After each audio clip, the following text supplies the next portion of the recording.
একটি সাজানো গোছানো পরিপাটি ভিডিওর মাঝে অনেক অগোছালো গল্প থাকে, সাথে থাকে অনেক বেশি পরিশ্রম। সব সময় আপনারা আমার সাজানো গোছানো পরিপাটি সংসারের ভিডিও দেখেন। এই গোছানো ভিডিওর মাঝেও কত রকমের অগোছালো গল্প থাকে, সেগুলোই আজকে আপনাদের সঙ্গে শেয়ার করব। আবরিজকে হসপিটাল থেকে বাসায় নিয়ে এসেছি। ছেলেটা আমার নিথর হয়ে ঘুম পাচ্ছে, গাটা জ্বরে পুড়ে যাচ্ছে। আর এই যে দেখেন আমার বাসার অবস্থা। আগের দিন বারান্দা থেকে গাছগুলো রুমে নিয়ে এসেছিলাম, সবগুলো এখনো অগোছালো হয়ে পড়ে আছে। অনেকগুলো কাপড় কাচানো হয়েছিল, সেগুলো ওইভাবেই পড়ে আছে। বিছানাও এলোমেলো হয়ে আছে, আর পুরো বাসাটাই যেন লন্ডভন্ড হয়ে আছে। এতক্ষণ আবরিজকে বুকে নিয়ে শুয়েছিলাম। বাসায় যা কিছু ছিল তাই দিয়ে ইফতারটা করে নিয়েছি।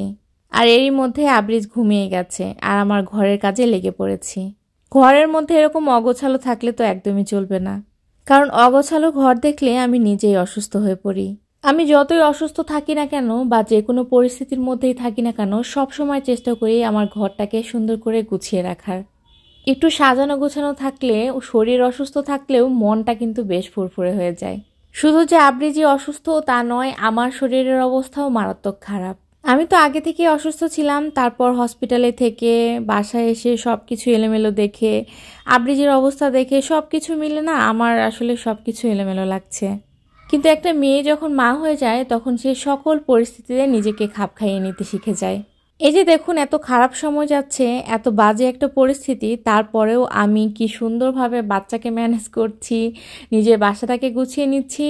এরপরেও ইউটিউব চ্যানেল, ফেসবুক পেজের জন্য ভিডিও বানাচ্ছি। এর মাঝেও রোজা আছি, নামাজ পড়ছি। রমজান মাস, ইবাদত তো করতেই হবে কম আর বেশি। মাঝে মাঝে নিজেকে তো সুপার ওম্যান মনে হয়। একটা মেয়ে যখন তার সংসার জীবনে চলে আসে, তখন সেই মেয়েটা তার জীবনের অর্ধেকটাকে পরিবর্তন করে ফেলে। আর সে যখন মাও হয়ে যায় তখন সে তার জীবনের পুরোপুরিটাই বদলে ফেলে। আমিও তার ব্যতিক্রম না, আমিও প্রায় পুরোপুরি বদলে গেছি। সারাদিন এত মানসিক শারীরিক চাপের পরেও সমস্ত কিছু একা হাতে সামলে নিচ্ছি, যেটা বিয়ের আগে হলে বা আগের আমি থাকলে কখনোই করতাম না। এমনও অনেক দিন আছে আমি সারাদিন ভীষণ অসুস্থ হয়ে বাসায় পড়ে থাকি।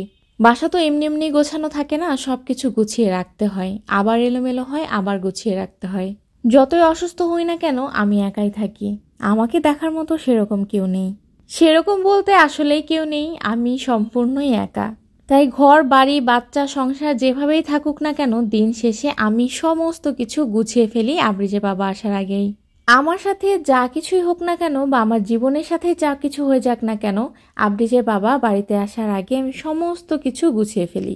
আমি সবসময় মনে করি যে ও সারাদিন বাইরে থাকে, কাজ করে, বাসায় এসে যেন ওর কখনো অস্বস্তি না কাজ করে, ওর যেন কখনো খারাপ না লাগে, বিরক্তি না আসে। শুধু যে আমি এরকম করি তা নয়, আমার মনে হয় প্রত্যেকটা মেয়েরাই এরকম করে। তারপরেও দিন শেষে না তারা তাদের প্রাপ্যটা পায় না। এত কিছুর পরেও অনেক পুরুষকে দেখেছি যারা বাড়িতে এসে জিজ্ঞেস করে সারাদিন কি করেছো। তারা যেন খুঁজেই পায় না তার বউ সারাদিন কি করেছে। বিষয়টা শুনলে না অবাক লাগে, আর সাথে সাথে অনেক বেশি কষ্টও লাগে। তবে আমি এই দিক থেকে অনেকটা লাকি, আমাকে কখনো এরকম কথা শুনতে হয় না। বরং আমি যখন অসুস্থ থাকি, বাসার সমস্ত কিছু গুছিয়ে নিতে পারি না, তখন আবরিজের বাবা সবসময় চেষ্টা করে আমাকে হেল্প করার। কারণ ও খুব ভালো করেই জানে এলোমেলো থাকলে আমি আরও অসুস্থ হয়ে যাব। আমি যখন একা কোথাও বেড়াতে যাই অনেক সাজুগুজু করি, মেকআপের সমস্ত কিছু নিয়ে একবারে বের করে সাজুগুজু করে আমি চলে যাই। আর রেডি হওয়ার পর তো সেগুলো একদমই গোছানো সম্ভব হয়ে ওঠে না। আমি যখন সেই প্রোগ্রাম থেকে ফিরে বাসায় আসি, বাসায় এসে দেখি যে আমার সমস্ত কিছু যেখানে যাচ্ছিল সব কিছু গোছানো। আসলে সংসারের সুখের জন্য শুধুমাত্র মেয়েরাই যে দিনরাত কাজ করে যাবে, বিষয়টা কিন্তু এরকম নয়। দুজন দুজনকে বুঝতে হবে, জানতে হবে। তাদের ভালো মন্দগুলো যদি নাই বোঝে তাহলে সংসারের সুখ কিভাবে আসবে। এখন প্রায় রাত 1টা বাজে, এখনো আমার কাজ শেষ হয়নি। আর এ সময় আবরিজের বাবা বাসায় আসলো। সেহরির জন্য গরু মাংস রান্না করা আছে, আর এখানে সজনের ডাঁটার চচ্চড়ি করছি। খুব ঝাল দিয়েছি, অনেক ঝাল ঝাল করে রান্না করব। রান্নাটা না করলেও হতো, কিন্তু আমার কাছে মনে হয়েছে ওই যে একটা তরকারি দিয়ে খেতে হয়তো ওর ভালো লাগবে না, তাই 2টা রান্না করছি, যাতে 2জন মিলে মজা করে তৃপ্তি সহকারে খেতে পারি। আবরিজের বাবা বাসায় আসলো, ওকে দেখে খুব টায়ার্ড লাগছিল, তাই ওর জন্য 1 কাপ কফি করছি। ইদানিং যে আমাদের কি হয়েছে, আমরা একদম চিনি দিয়ে চা কফি খেতে পারছি না। গুড় দিয়ে চা কফি খাওয়ার নেশা হয়ে গেছে, এত বেশি মজা লাগে। এতই মজা লাগছে যে চিনি একবারে বয়কট করে ফেলেছি। আমি যে কতটা ক্লান্ত পরিশ্রান্ত ওকে আমি কিন্তু বুঝতেই দেইনি। আর ও বাসায় এসে বুঝতেও পারিনি যে বাড়ির পূর্বের কি অবস্থান ছিল আর এখন বর্তমান কি অবস্থা। একটু লক্ষ্য করলেই দেখতে পাবেন আমার হাত কাঁপছে। তাহলে বুঝতেই পারছেন আমার শারীরিক অবস্থা ঠিক এই সময় কতটা খারাপ। তারপরেও সুন্দর করে কফি করেছি, এখন দুজন মিলে বসে বসে খাবো আর গল্প করব। সারাদিন পর বাড়িতে এসেছে, দুজনের কত না গল্প থাকে তাই না, কত কথাই না জমে থাকে। আর এই রোজার মাসটা ওর খুব বেশি পরিশ্রম হয়। সারা বছরের মধ্যে সবচেয়ে এই সময়টাই বেশি মূল্যবান আমাদের জন্য, কারণ এই সময়টাই আমাদের প্রধান ব্যবসার সময়। তাই ভালো থাকতে হলে পরিশ্রম তো একটু করতেই হবে, কিচ্ছু করার নেই।